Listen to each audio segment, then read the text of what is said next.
Muy buenas a todos. Sean bienvenidos a este rincón de lectura y espero que les guste tanto como a mí. Les agradecería que me regalen un like para seguir creciendo y trayendo más contenidos como este a mi canal. Capítulo 20. Bálsamo y cangrejo del bosque. Un viejo recuerdo volvió a él. Tantas escenas en blanco y negro, solo esta tenía un tenue color rojo. Parecía que le costaba ver cosas que otros veían con facilidad, pero solo esta brillaba con claridad. Rojo. Rojos eran los dedos que sostenían las piedras de Go o las fichas de Sophie. Sus tonificados y ondulados músculos habrían sido la envidia de cualquiera. Solo una persona parecía no estar impresionada por ellos, esa gran dama, la estimada cortesana Feng Xian. A veces se veía obligado a visitar burdeles cuando salía socialmente con otras personas, pero para ser franco, le interesaban poco. No podía beber alcohol, y el baile o las actuaciones de Eru no le entusiasmaban. Por muy bien vestida que estuviera una mujer, no le parecía más que una simple piedra blanca de Go. Llevaba mucho tiempo así, no podía distinguir un rostro humano de otro. Pero incluso esto era una mejora. Ya era bastante malo confundir a la madre de uno con su nodriza, pero ni siquiera podía distinguir a los hombres de las mujeres. Su padre, sintiendo que no podía hacer nada por su hijo, había empezado a ver a una joven amante. Su madre no tardó en conspirar para recuperar a su marido, aunque éste había abandonado a su hijo porque el niño no podía identificar la cara de su propio padre. Así, a pesar de haber nacido como hijo mayor de una familia prominente, Lacan había vivido su vida con una inusual libertad, una bendición, en lo que a él respecta.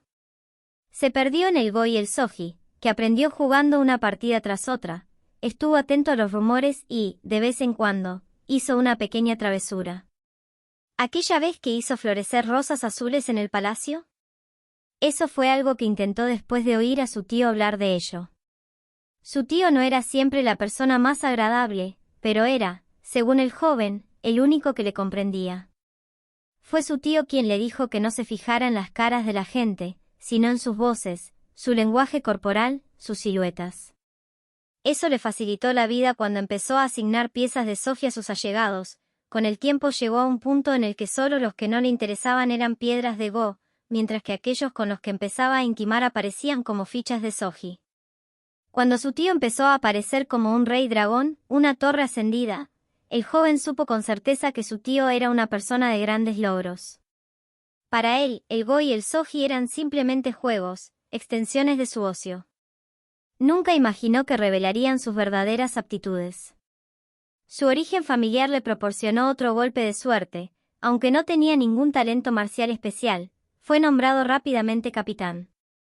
Sin embargo, sabía que no tenía que ser fuerte y poderoso, si utilizaba a sus subordinados con sabiduría, el beneficio llegaría. El Soji con piezas humanas era el juego más interesante de todos. Continuó invicto tanto en sus partidas como en su trabajo hasta que un colega rencoroso le presentó a la afamada cortesana. Feng Xian nunca había perdido contra nadie en su burdel, y él nunca había perdido contra nadie en el ejército. Cualquiera de ellos que rompiera su racha en este juego, los espectadores disfrutarían. Descubrió entonces que había sido como una rana que vive en el fondo de un pozo. Feng Xian casi lo rompió sobre su rodilla. Aunque tenía las piedras blancas, lo que significaba que tenía la desventaja de jugar en segundo lugar, acumuló una cantidad aplastante de territorio. Tomó las piedras con sus dedos delicadamente pintados y lo redujo sistemáticamente. Apenas recordaba la última vez que había perdido una partida. No sintió ira, sino una especie de asombro ante la herida despiadada que ella le había infligido. A Feng Xian le molestaba que la hubiera tomado a la ligera, lo supuso por la forma en que ella no decía una palabra, por la forma en que incluso sus movimientos eran despectivos, como si el juego apenas mereciera su atención. Sin quererlo, se echó a reír, con tanta fuerza que se agarró los costados. Los espectadores murmuraron, pensaron que se había vuelto loco. Se rió tan fuerte que sus ojos se empañaron de lágrimas, pero cuando miró a la despiadada cortesana, no vio la habitual piedra blanca de Go, sino el rostro de una mujer de mal humor. La mirada de sus ojos no permitía que nadie se acercara a ella. Al igual que su homónima, el bálsamo, Fengxian parecía que iba a estallar al menor contacto. ¿Así eran los rostros humanos? Era la primera vez que experimentaba algo que los demás daban por sentado. Fengxian susurró algo a una aprendiz que la atendía. La niña se alejó dando golpecitos y volvió con un tablero de Soji. La cortesana, tan altiva que ni siquiera permitía que un hombre escuchara su voz en su primer encuentro, le estaba retando a otra partida. Esta vez, no perdería. Se arremangó y empezó a colocar sus piezas. La mujer llamada Fengxian tenía su orgullo de cortesana, aunque solo sea por eso. Quizá fuera porque había nacido en un burdel. A veces decía que no tenía madre, sino una mujer que la engendró, pues en el distrito del placer las cortesanas no podían ser madres. Su relación continuó durante años y años, y durante sus encuentros se concentraban en una sola cosa, jugar al go o al soji. Sin embargo, poco a poco se fueron viendo con menos frecuencia. A medida que las cortesanas consumadas se hacían más populares, también se volvían más reacias a aceptar clientes, y Fengxian no era una excepción. Fengxian era inteligente, pero dura y sin pelos en la lengua, lo que no atraía a la mayoría de la gente, pero había un pequeño grupo de incondicionales que la devoraban. Tal vez no haya que dar cuenta del gusto. Su precio siguió subiendo, hasta que lo único que podía hacer era verla una vez cada pocos meses. Una vez, cuando fue al burdel a verla después de una larga ausencia, la encontró pintándose las uñas, con un aspecto tan desinteresado como siempre. Frente a ella había flores rojas de bálsamo y un poco de yerba fina en un plato. Cuando le preguntó qué era esto último, ella respondió, es pata de gato. Una planta con propiedades medicinales, evidentemente, útil para contrarrestar las picaduras de insectos y algunos venenos. Curiosamente, el bálsamo y la pata de gato compartían una característica inusual: si se tocaban las vainas de las semillas maduras, éstas estallaban y enviaban semillas por todas partes. Recogió una de las flores amarillas, pensando que tal vez intentaría tocar una la próxima vez que tuviera la oportunidad, solo para ver qué pasaba, cuando Fengxian dijo, ¿cuándo vendrás la próxima vez? Qué extraño, viniendo de la mujer que solo le enviaba los avisos más impersonales para recordarle que sus servicios estaban disponibles. Dentro de 3 meses. Muy bien. Fengxian le dijo a una aprendiz que limpiara sus suministros de manicura, y luego comenzó a preparar una partida de soji. Fue en ese momento cuando oyó hablar por primera vez de la compra del contrato de Fengxian. A veces el precio tenía poco que ver con el valor percibido de una cortesana, algunos subían la cantidad simplemente porque no les gustaba uno de los otros postores. Había conseguido algunos ascensos en el ejército, pero mientras tanto, su posición como heredero de la fortuna de su familia había sido usurpada por un hermanastro más joven, y las pujas acabaron siendo imposibles para él. Entonces, ¿qué hacer? Se le ocurrió una idea horrible, pero la desechó inmediatamente. Habría sido inimaginable hacerlo. Otros 3 meses, otro viaje al burdel, y ahora Fengxian estaba sentado ante él con 2 tableros de juego listos para jugar, uno de go, otro de soji. Las primeras palabras que salieron de su boca fueron, quizás una apuesta hoy. Si ganas, te daré lo que quieras. Y si gano yo, me llevaré algo que quiera. Elige tu juego. Era el soji en el que llevaba la delantera, pero cuando se sentó, lo hizo frente al tablero de go. Fengxian despidió a su aprendiz, diciendo que deseaba concentrarse en el juego. No sabía quién de los dos había salido victorioso, pero lo siguiente que supo fue que sus manos estaban entrelazadas. Fengxian no le dijo nada dulce. Tampoco se sintió obligado a ofrecer ninguna palabra insípida de sentimiento. En ese aspecto, tal vez, eran iguales. Oyó a Fengxian, acunado en sus brazos, susurrar, quiero jugar al go. Personalmente, había estado pensando en un poco de soji. La desgracia comenzó después de eso. El tío con el que había estado tan unido fue despedido de su cargo.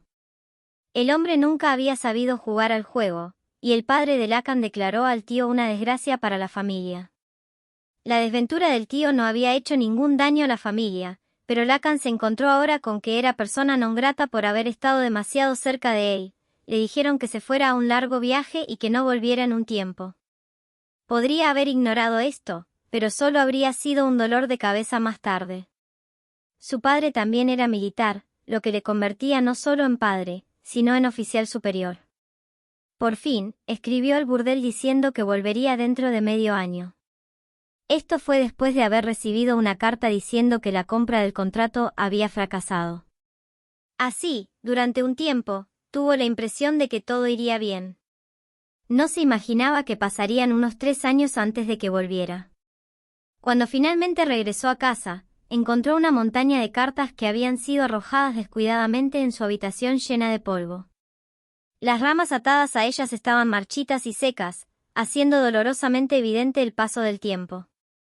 Su mirada se posó en una carta que mostraba signos de haber sido abierta. Estaba llena de todas las banalidades conocidas, pero en la esquina de la carta había una mancha de color rojo oscuro. Echó un vistazo a la bolsa semiabierta que había junto a la carta.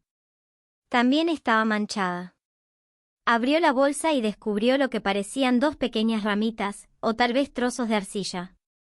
Uno de ellos era diminuto, parecía lo suficientemente delicado como para aplastarlo en su mano. Se dio cuenta demasiado tarde de lo que eran, él mismo tenía 10 de ellos. Esto dio un nuevo significado al término, juramento del meñique. Volvió a envolver las 2 ramitas y las metió de nuevo en la bolsa, y luego corrió hacia el distrito del placer tan rápido como le permitió su caballo. Cuando llegó al burdel, que encontró con un aspecto sustancialmente más ruinoso que cuando lo había visto por última vez, solo había allí piedras de go. No había nadie que se pareciera al bálsamo, aunque una mujer se le acercó con una escoba.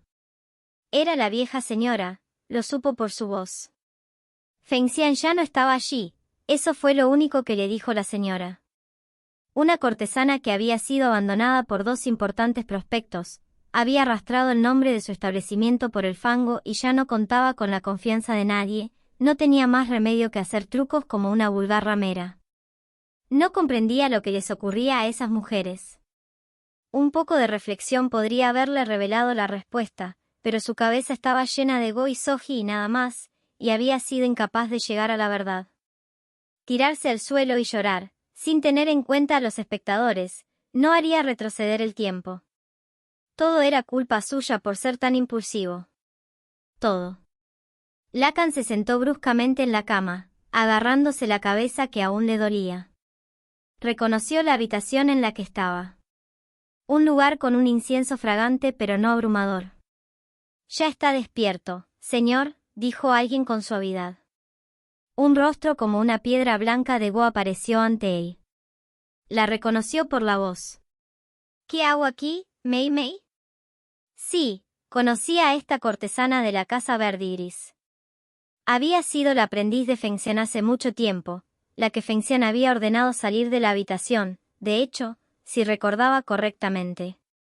La había visto como aprendiz jugando tímidamente con piedras de go de vez en cuando, y por eso la había complacido con algún juego ocasional. Ella siempre se avergonzaba cuando le decía que era una buena jugadora. Un mensajero de algún noble te trajo aquí y te dejó.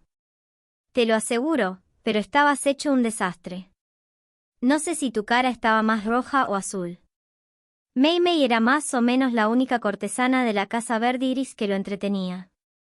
Siempre era su habitación la que le mostraba en sus visitas. Seguro que no pensé que acabaría así. Había supuesto que si su hija lo bebía, el alcohol no podía ser tan fuerte.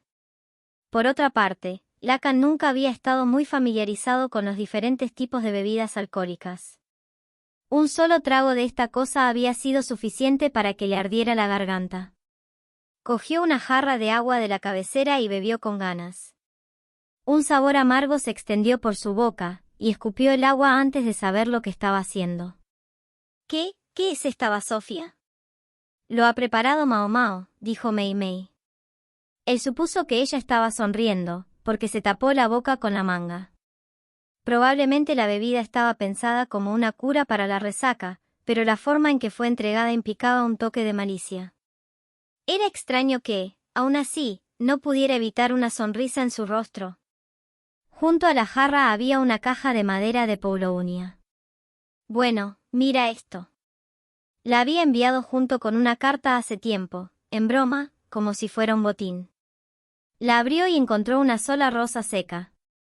No se había dado cuenta de que conservaría tan bien su forma a pesar de haberse secado. Pensó en su hija, que le recordaba a la pata de gato de bosque. Después de esos eventos de hace mucho tiempo, había venido a llamar a la puerta de la casa verde iris una y otra vez, cada vez para ser recibido con las recriminaciones de la señora. «Aquí no hay ningún bebé, vete a casa», le gritaba mientras lo golpeaba con la escoba. Podía ser realmente aterradora. Una vez, mientras estaba sentado, exhausto, con la sangre chorreando por un lado de la cabeza, se dio cuenta de que una niña estaba hurgando en los alrededores. Había yerbas con una especie de flores amarillas que crecían junto al edificio. Cuando le preguntó a la niña qué estaba haciendo, le dijo que iba a convertir la yerba en medicina. En lugar de la piedra de go que esperaba ver, percibió un rostro sin emoción. La niña salió corriendo con 2 puñados de yerba. Se dirigía a alguien que caminaba cojeando como un anciano. Y su cara, que podría haber esperado que se pareciera a una piedra de go, parecía en cambio una ficha de Soji. Y no un simple peón o un caballo, sino un rey dragón, una pieza poderosa e importante. Ahora sabía quién era el que había abierto la única carta de todas las que había recibido, y la bolsa sucia. Porque ahí estaba su tío Luomen, que había desaparecido tras ser desterrado de la retaguardia del palacio. La chica de la pata de gato fue trotando tras él, la llamó Mao Mao. Lacan sacó la bolsa sucia. Estaba aún más desgastada que antes, ya que la llevaba siempre consigo. Sabía que los 2 objetos en forma de ramita seguirían dentro, envueltos en papel. La mano de Mao Mao parecía inestable cuando movía sus fichas. En parte, eso podía deberse a que no jugaba mucho al juego. Pero en parte se debía a que jugaba con la mano izquierda. Cuando se fijó en las puntas de los dedos de color rojo, observó que el dedo meñique de esa mano estaba deformado. No podía culparla por odiarlo, no teniendo en cuenta todo lo que había hecho. Pero aún así, quería acercarse a ella. Estaba cansado de una vida de nada más que piedras de go y fichas de soji. Eso le había dado el incentivo que necesitaba para recuperar su derecho de nacimiento, expulsar a su hermanastro y adoptar a su sobrino como propio. Después, tras muchas negociaciones con la vieja señora y a lo largo de unos 10 años, había conseguido pagar una cantidad de dinero equivalente a 2 veces los daños. Debió de ser por aquel entonces cuando se le permitió finalmente volver a las habitaciones. Mei Mei asumió naturalmente el papel. Tal vez le estaba pagando por haberle enseñado Soji todos esos años antes.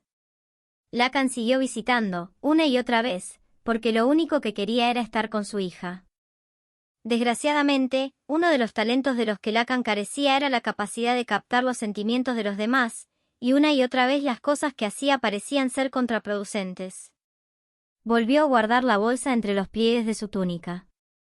Tal vez era hora de rendirse, al menos esta vez. Sin embargo, de alguna manera, llámese terquedad, no se atrevía a abandonar el asunto por completo. Además, no le gustaba el hombre en su compañía. Estaba demasiado cerca de ella y, durante el combate, le había tocado los hombros no menos de 3 veces.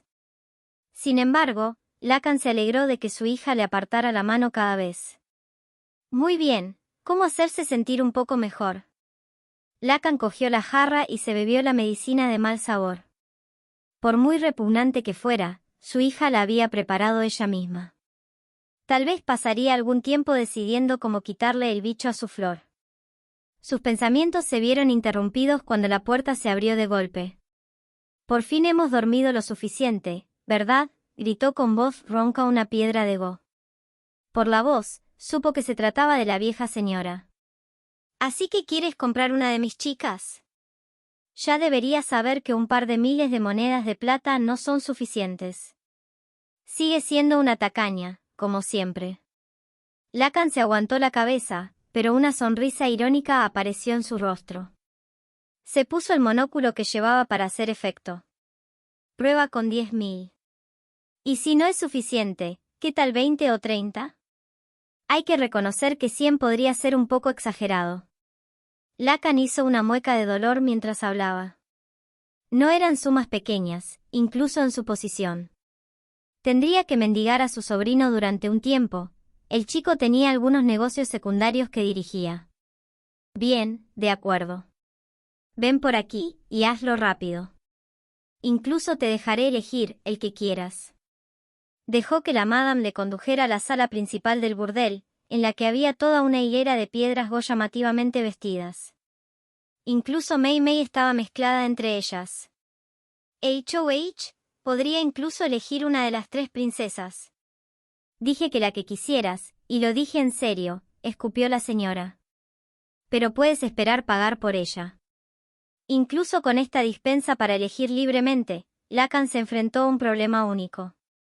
Por muy elegantes que fueran los vestidos de las chicas, para él todos parecían nada más que piedras de go. Prácticamente podía oír las sonrisas de las mujeres. Podía oler sus dulces fragancias. Y el caleidoscopio de colores de sus trajes casi le cegaba. Pero eso era todo. No sintió nada más que eso. Ninguna de ellas conmovió el corazón de Lacan. Sin embargo, le habían dicho que eligiera, así que debía hacerlo. Una vez que hubiera comprado a la chica, podría hacer lo que quisiera con ella. Tenía suficiente dinero para mantener a una dama, y si ella no estaba contenta con eso, entonces le daría algo de dinero y la dejaría libre para que hiciera lo que quisiera. Bien, seguramente eso estaría bien. Con eso en mente, se volvió hacia Mei Mei. Supuso que era la culpa lo que la indujo a ser tan amable con él. Si ella no le hubiera dejado aquel día, tal vez nada de esto hubiera ocurrido. Estaría bien, pensó, recompensar su decencia. En ese momento, Mei Mei habló. Maestro Lacan. Pudo oír una pequeña sonrisa en su voz. Debes saber que tengo mi orgullo de cortesana. Si soy su deseo, entonces no tendré ninguna duda. Así, se acercó a la gran ventana que daba al patio y la abrió.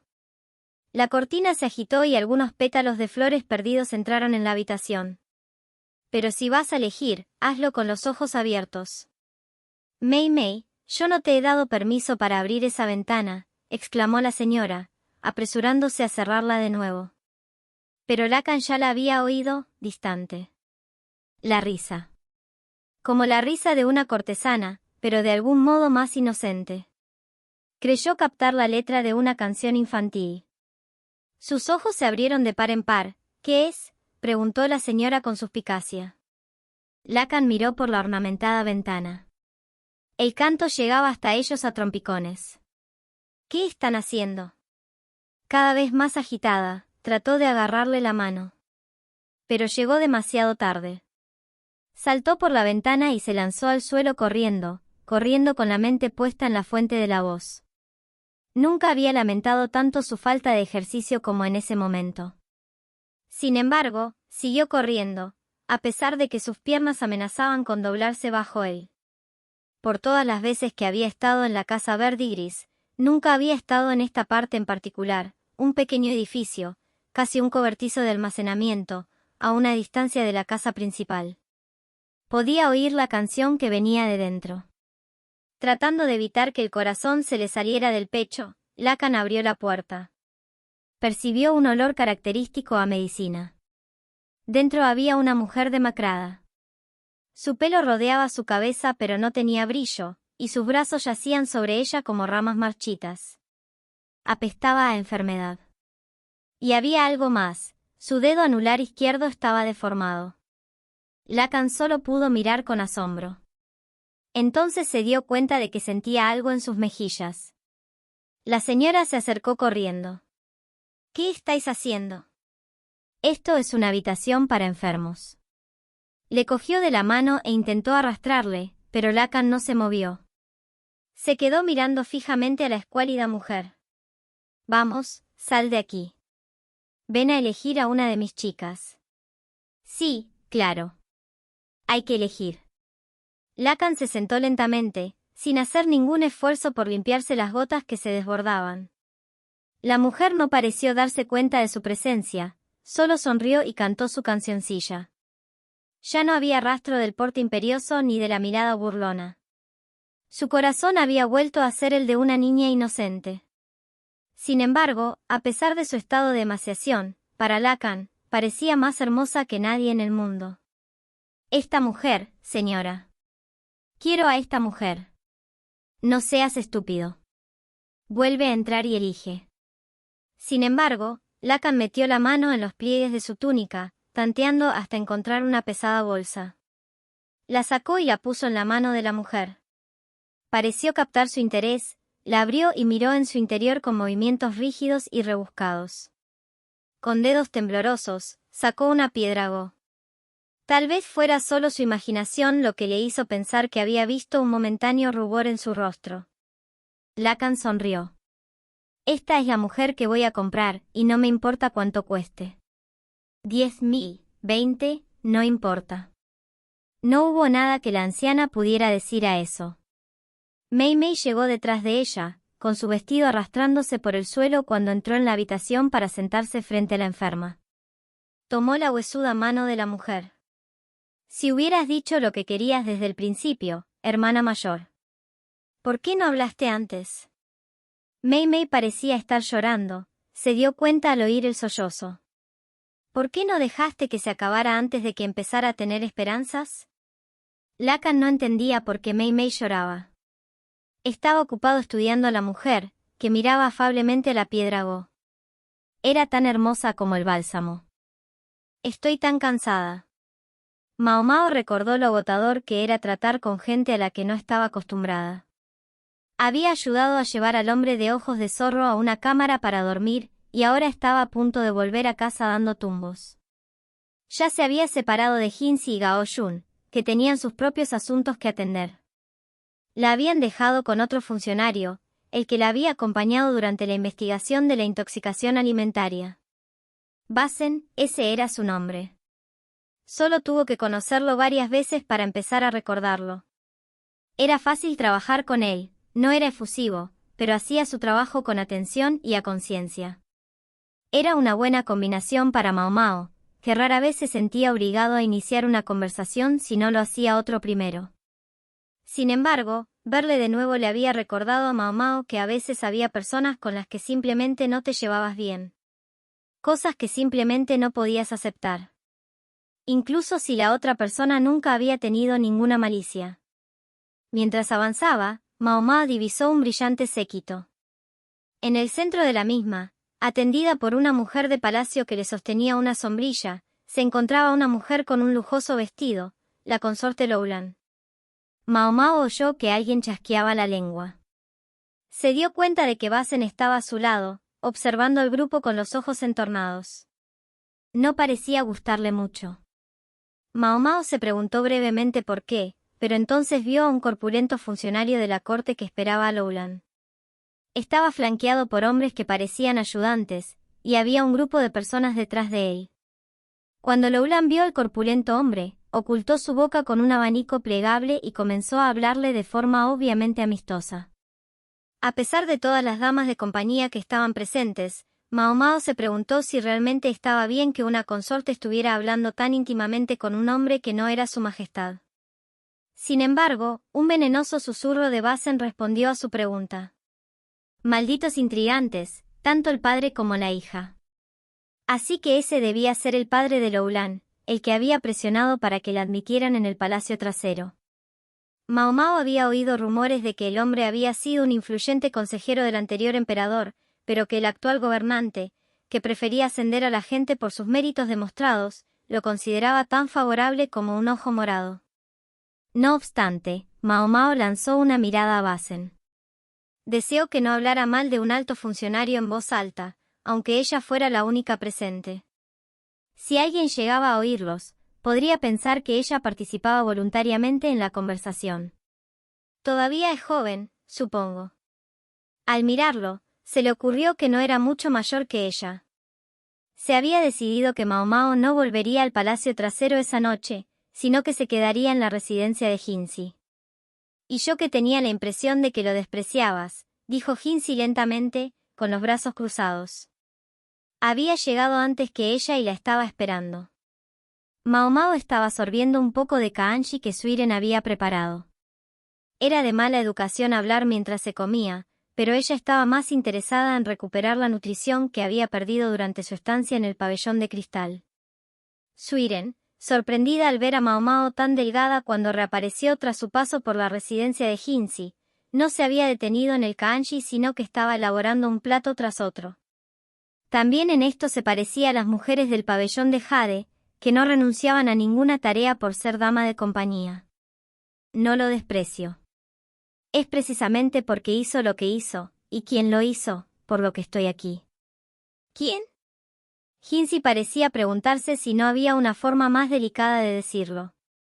No está seguro de lo que quiere que diga, pensó Mao Mao. Solo decía la verdad. No sé cómo te has imaginado las cosas, pero ninguna cortesana tiene un hijo si no quiere. Todas las cortesanas tomaban habitualmente medicamentos anticonceptivos o abortivos. Incluso si se concebía un hijo, había cualquier número de formas de interrumpir el embarazo antes de tiempo. Si daban a luz, significaba que querían hacerlo. De hecho, casi se podría pensar que había sido planeado.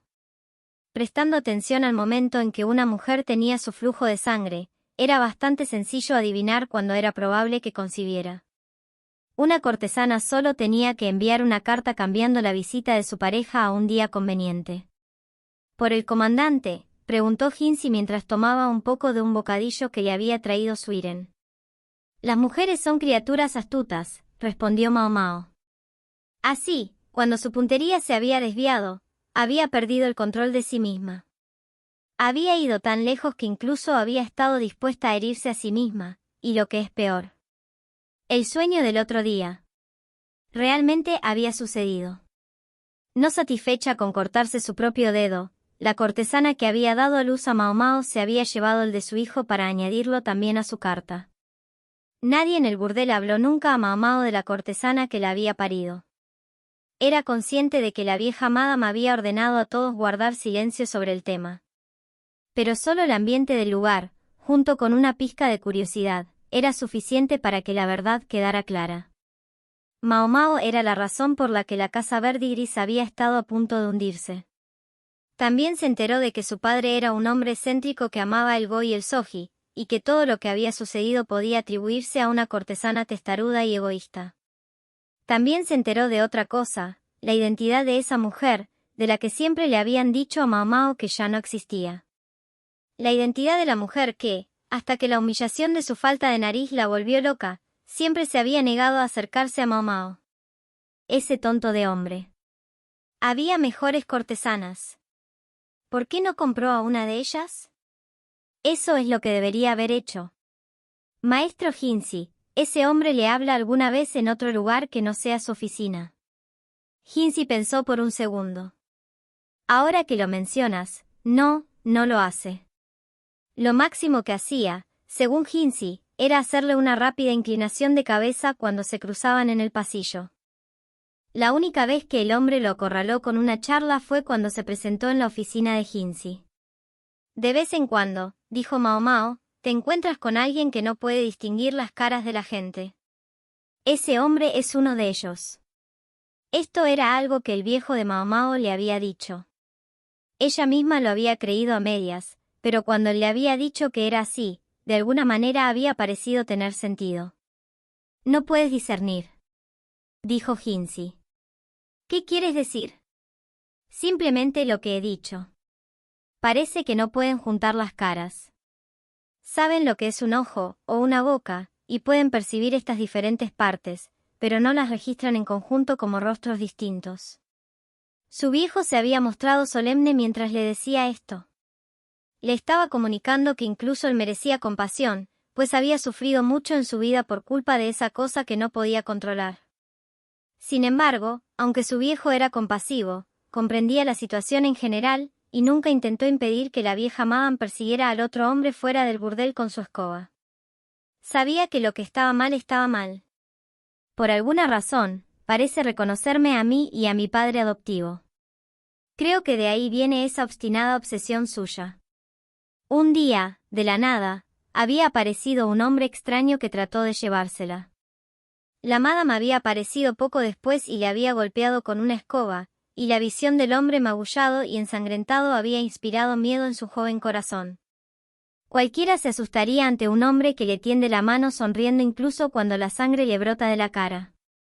Después de eso, aparecía periódicamente, siempre haciendo algo inesperado antes de ser enviado a casa hecho un desastre sangriento. Le había enseñado a no sorprenderse por nada, o en todo caso por muy pocas cosas. El hombre seguía llamándose a sí mismo su padre, pero en lo que respecta a Mao Mao, su padre era su viejo, no aquel excéntrico delirante. Era, como mucho, el semental que la había engendrado. Intentaba desplazar al viejo de Mao Mao, Luomen, y ser su padre en su lugar, pero Mao Mao no lo aceptaba. Este era un punto en el que no se doblegaba. Todo el mundo en el burdel le decía que la mujer que la había dado a luz se había ido, así había menos problemas. Y aunque estuviera viva, ¿qué le importaba a Mao Mao? Mao Mao tenía a su viejo, era la hija de Luomen. Y era perfectamente feliz así. Ese hombre no era el único responsable de ella. De hecho, le estaba agradecida por ello. No tenía recuerdos de su madre, solo de un terrorífico demonio. En cuanto a los sentimientos de Mao Mao hacia Lacan, podía odiarlo, pero no le guardaba rencor. Era torpe en algunas cosas, pero no malicioso, aunque a veces fuera un poco exagerado en sus reacciones. Si había que responder a la cuestión del perdón, bueno, había al menos una persona que tenía más razones para estar resentida con él que Mao Mao. Quizá la Madame ya le haya perdonado, pensó. Se preguntó si el hombre había notado la carta en la caja con la rosa dentro. Era la mayor concesión que Mao Mao era capaz de hacer a su progenitor. Bueno, si no se daba cuenta, estaba bien. Que comprara a su agradable hermana cortesana. Eso podría hacerlo más feliz para todos. No puedo evitar pensar que ciertamente parecía que lo odiabas.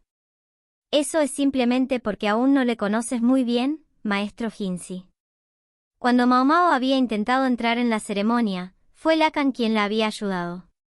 Ella sospechaba que él había tenido la intuición de que algo iba a suceder. Nunca había necesitado observar las escenas y reunir pruebas como hacía Mao Mao para predecir acontecimientos inminentes. Parecía tener simplemente un olfato para ellos. Y sus conjeturas rara vez se equivocaban.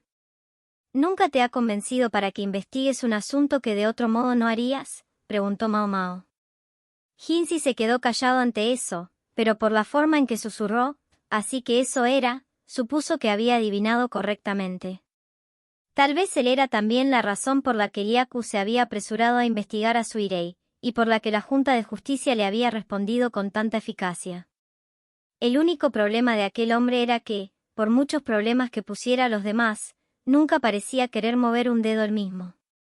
Imagínese lo que podría pasar si estuviera dispuesto a tomar una posición pública de vez en cuando. Tal vez esa droga de la resurrección estaría ya al alcance de la mano.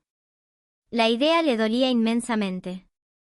No comprendía el genio con el que había sido bendecido. En todo el país había pocas personas a las que su viejo alabara tan abiertamente y con tanto fervor. Mao Mao reconoció este sentimiento, eran celos. Puede que sea imposible hacer de él un amigo, pero te sugiero que tampoco lo conviertas en un enemigo. Casi escupió las palabras, entonces levantó la mano izquierda y miró el dedo meñique. Maestro Hinsi, ¿sabe algo? ¿Qué es? Si te cortas la punta de un dedo, volverá a crecer. ¿Tienes que decir eso mientras estoy comiendo? Le dirigió una mirada típica, con sus posiciones habituales invertidas. Una cosa más, entonces. Sí, ¿qué? Si ese hombre con su monóculo te dijera alguna vez, llámame papá, ¿cómo te sentirías? Hinsi se detuvo un momento y pareció profundamente perturbado, otra expresión inusual en él. Dios mío, dijo Suiren, llevándose la mano a la boca. Supongo que querría arrancarle ese estúpido monóculo de la cara y destrozarlo. Eso espero. Hinsi pareció entender lo que Mao Mao quería decir. Susurró una pregunta, algo sobre si era duro ser padre. De pie junto a él, una punzada de dolor pasó por el rostro de Gao Yun. Quizás algo de la conversación le había tocado la fibra sensible. ¿Pasa algo?, preguntó Mao Mao, Y Gaoyun miró al techo. No. Solo ten en cuenta que ningún padre en el mundo desea ser vilipendiado, dijo en voz baja. Ahora sí, pensó Mao Mao, pero solo se llevó la cuchara a la boca, decidida a terminar lo último de su kanji.